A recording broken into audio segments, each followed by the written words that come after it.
kuti pane anonzi matransgressions, pane inonzi iniquity, ende zvinhu tu izvozvo zvaita sei zvakasiyana. Hello?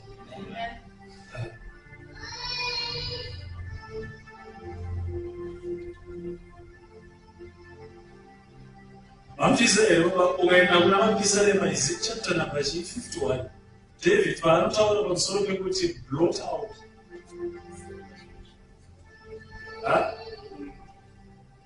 Chaari kuti blot out haisi iniquity,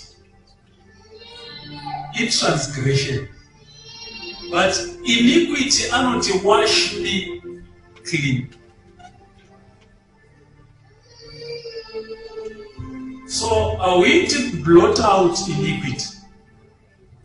Nozoti ukaramba uchidzika namapisarema 51 yacho unozosvika paanotaura kuti blot